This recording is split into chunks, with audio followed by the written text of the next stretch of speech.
warning to our listeners, this episode contains references to acts deemed to be obscene or sexual in nature or otherwise offensive. We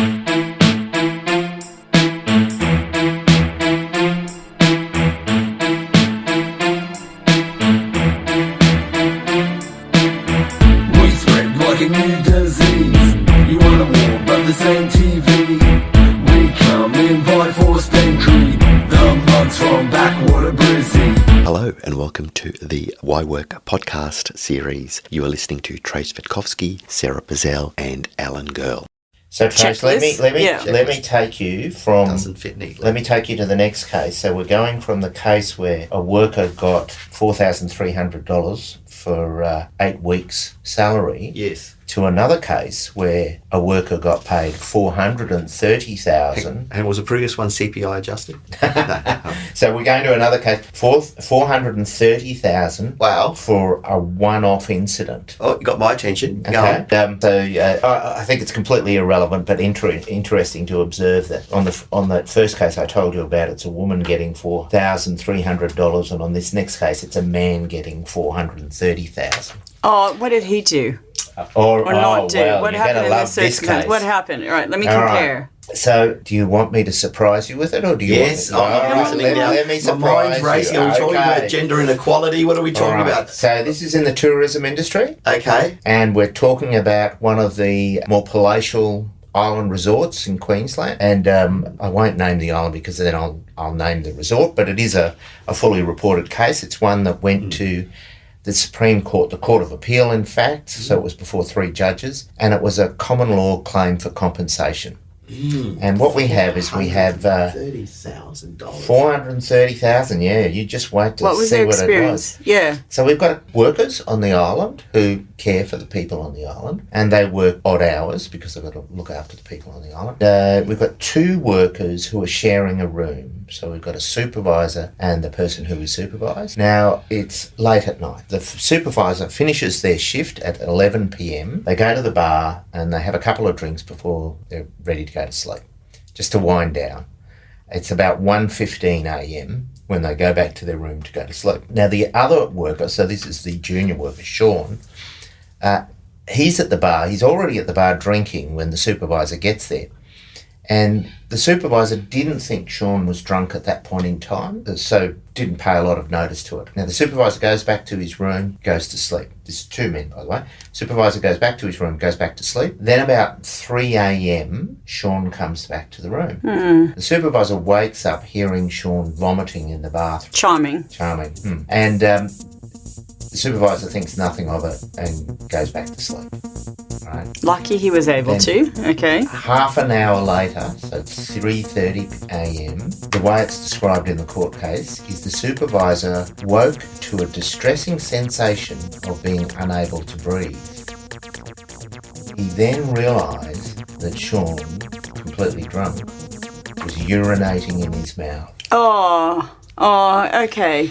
But okay, hang on. You're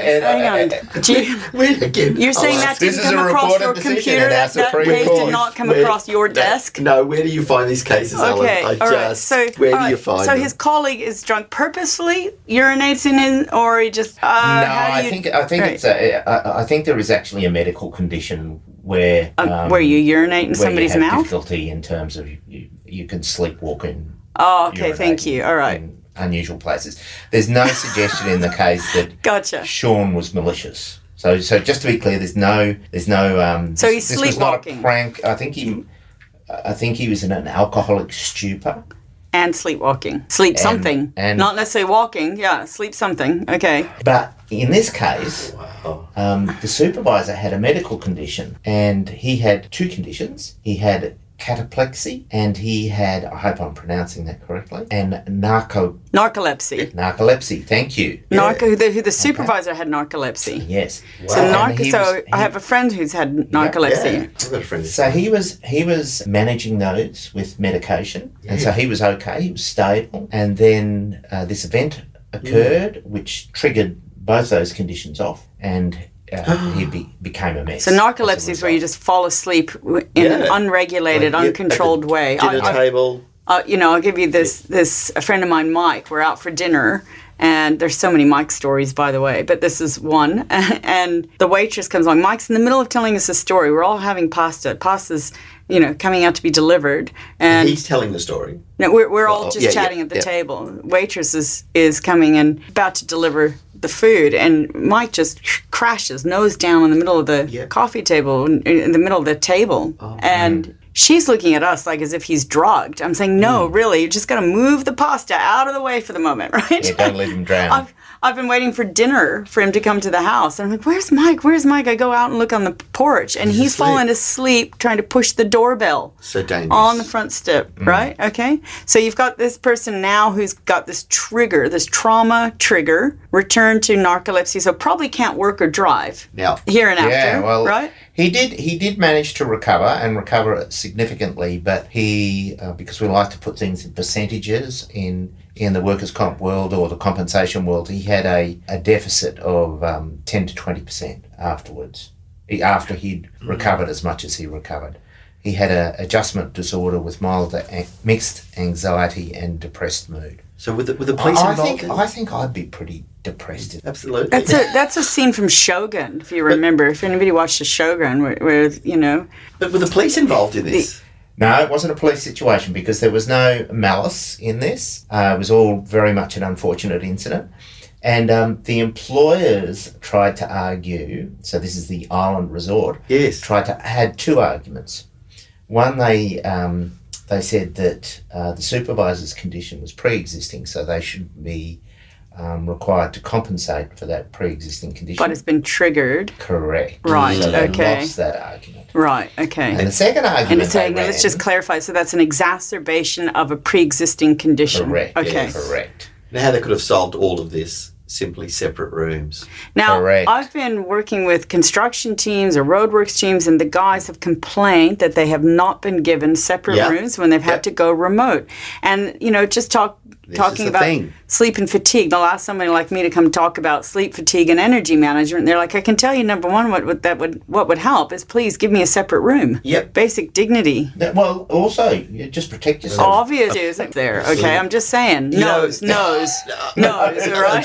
I'm just peeling it back. So Ear. This was done. This guy wasn't sleepwalking. He was. He's so drunk he had no idea what he was doing. Or sleepwalking. Well, I don't actually know, but there's no suggestion in the case that Sean had acted maliciously. I can't see that in the court case at all. Okay, but you also brought up a point about inequities. A male goes through some trauma, right? It's and significant trauma. I don't want to play that down. $430,000. Yeah, you got $430,000. Well, perhaps the woman working in a brothel has gone through some significant trauma, and she's getting $4,000. She was correct. Right? There does seem to be enormous inequity there. And how that's treated. Yeah, but we're comparing like different apples and oranges. Different jurisdictions, but it's interesting that such a low rate of pay with the first case. But Traj, you can cut that out. Oh yeah, I'm going to be listening to this one. But so they tried to contest it, yeah. So they said, no, it's a they had a second argument. They had a second argument. I think the second argument's a pretty good one. So pre-existing. Yeah, they said that the event was so unusual and unpredictable that they shouldn't be held vicariously liable. Yeah, okay. It is so off the charts. Yeah. Random. And how was that treated? Unsuccessful.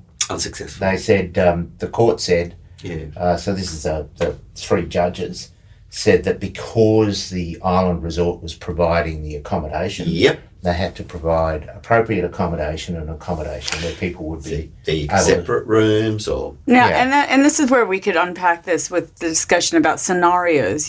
Obviously you might not expect that somebody's case, but running through scenarios with the workers to say what happens when Sarah, I'm a lawyer all the time.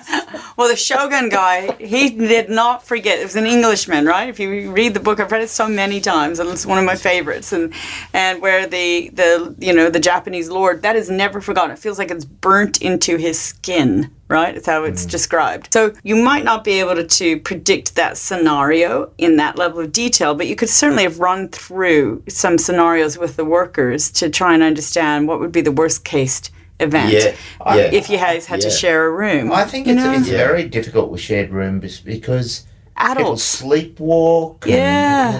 They'll have did. nightmares. More and than they that, have- I thought where you were going with this was a sexual assault. No, there's no suggestion. that's No what I- intentional that's where you're going with this. assault. Suddenly the person found them in the bed, because those cases have been reported. The reason why I kept asking about the police, given the nature of the activity, assault. No, And I get the sexual or impression not. from the case that the supervisor was incredibly understanding. He just wanted to be compensated. Yeah, for the triggering for of the triggering, Yeah, yeah. yeah. And there are events that you hear about sleep disorders, and people have used this in defense, where a man has said, I woke and I didn't even realize I was doing this, and here I was Yeah. strangling my wife in Yeah, bed. right? Yeah, non-insane automatons and various... Yeah, these things have been reported. But the biggest takeaway here is eliminate, let's go back to our hierarchy of control, separate rooms. And I think, well, And locked, so they can't just wander into your room now, is what I'm hearing. I don't want I'll some rephrase drunk that. colleague. For locked separate rooms. Now that's as good as you're going to get from eliminating and using the most engineered form of control in that risk. And it's so funny how behaviors deteriorate during work travel. It's like kids, unleashed, woohoo, among adults. I've worked representing universities and international business management. Working away from home. Working away from home. And I'm going up the lift, if you are catching the lift to go back to my room at 11 o'clock at night or something, which I already thought was late. I don't believe that. And the others are coming back down, and I was told, what happens in Thailand stays in Thailand, or what happens in wherever we are. Like they are ready to party. If you're out on workplace, and these are professors, for example, Well, what is it about conferences? Funny because at a culture recent just conference, shifts. you can well, edit that no, out. conferences. Anybody on travel for work, it's like playtime. but Woo, it's the rules interesting, are amiss. I just remember that paper we presented at the last conference. So I was going back into my room. This was a safety conference. Yeah, let's one of the call it. delegates. Now, I think dinner, it was 6 o'clock. I think 6:30, that one, we're going to meet on the rooftop there. And so we'd finished around 4:30 or whatever, 5. In the afternoon, yep. Why somebody needs to carry the shrink plastic wrap of 3 tallies, so the Australian 3 tallies of 4X, so 3 tallies are 750ml bottles, so 3 large bottles of beer. Clearly they're preloading before an event which is about to start in an hour or hour and a half, and you wonder, would they ordinarily do that at home? Maybe or maybe not, I can't judge, but it's consistent it's that with concept of work travel where the boundaries dissolve Yeah. again, and then a new set of rules seem to apply, or the non-rule environment.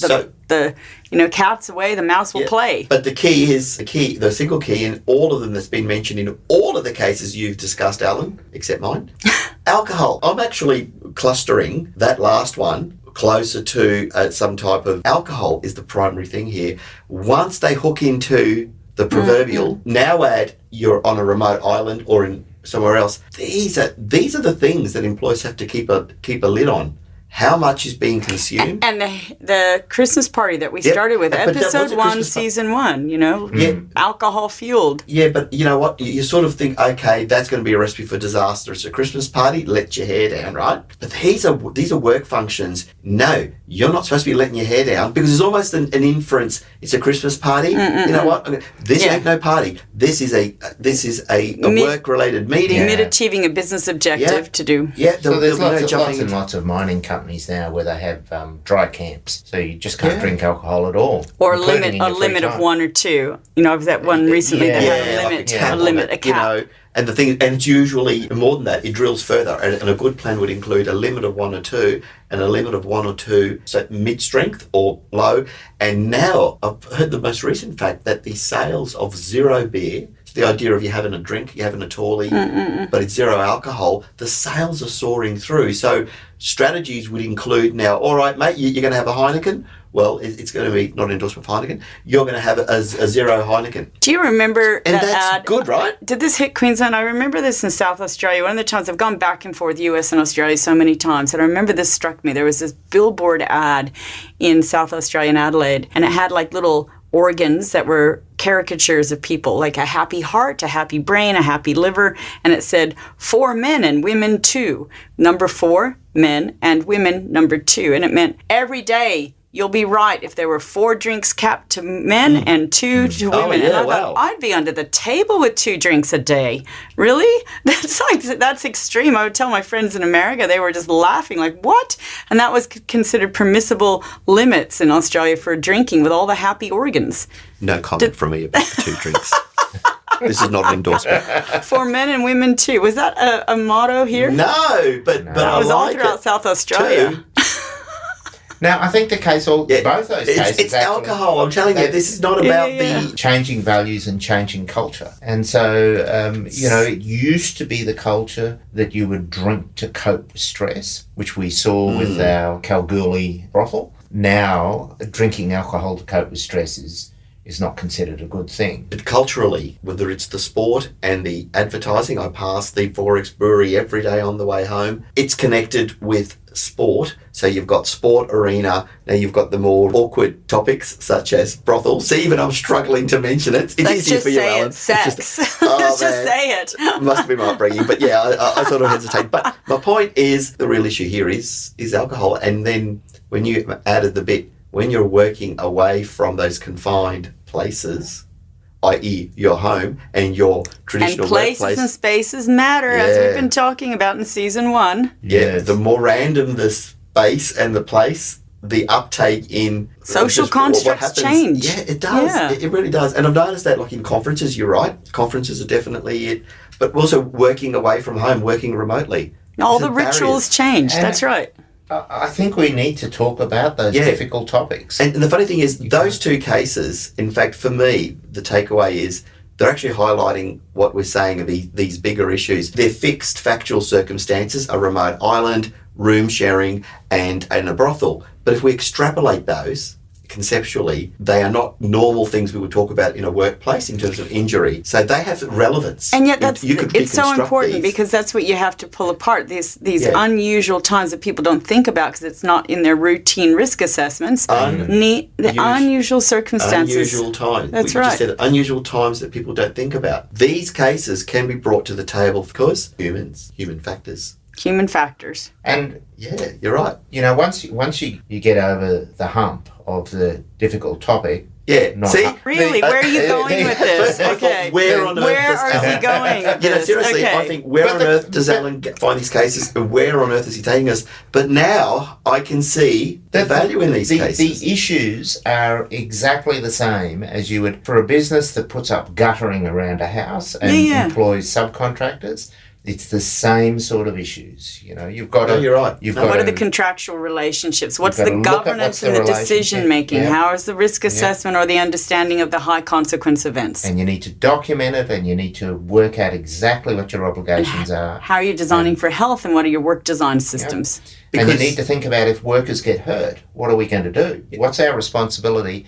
But beyond what's our responsibility, what else are we going to do? See, And how are we meeting a business objective, which is what I'll always go to. Yeah, what are we in business for? Why are we doing this? Yeah. And you know what? So the two things here, and this is a bit of a why not takeaway, is this. The two things in that case, as dramatic and provocative and mind-bending as they sound, the two things you would counsel both managers and workers are, well, first of all, remote work. We're going to be making accommodation that will be relevant, i.e. separate rooms. First thing, so accommodation. Secondly, would be, of course, capping alcohol and consumption and so on. These would be relevant for any business because what's the cost? Apart from the humiliation of being reported and people talking, 400,000+. These are $500,000 payouts. Ouch, that's got to hurt in business. Plus you add all your legal fees and so on. So these cases are very important. So for me, I'd be writing policy or good governance around alcohol and attitudes towards alcohol. And secondly, remote work and who's staying with whom. Wait a minute, scrap that. No one's staying with anybody in the same room. There will be separate rooms.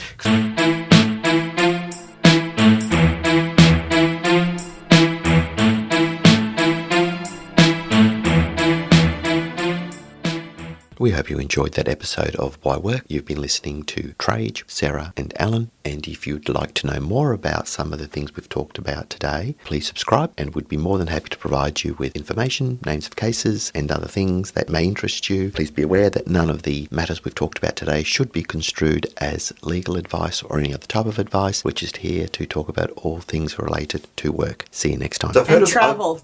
Yeah, I've heard of overseas circumstances. stories, and these are true stories. In fact, now a flashback, and it's segueing back to your very first case, was I remember it was a pharmaceutical organisation. They'd gone off to Dubai for their conference to thank all the workers, and they had a policy where the room, so 2 per room, and one fellow hired a Russian prostitute, and the other fellow was grossly offended, by the fact that he's done this, and he had to persevere and put up with this. So there is a traumatic event in itself. But the company at the time, we're talking about the 90s now, they thought it was good policy to have 2 people in a room, to save costs. We are okay because we're not putting a male and a female in the same room. How absurd. Not Russian. Not Russian. Well, it was Russian, just for the record. I'm not having a go at the Russians. It's happening, and I always remember that vignette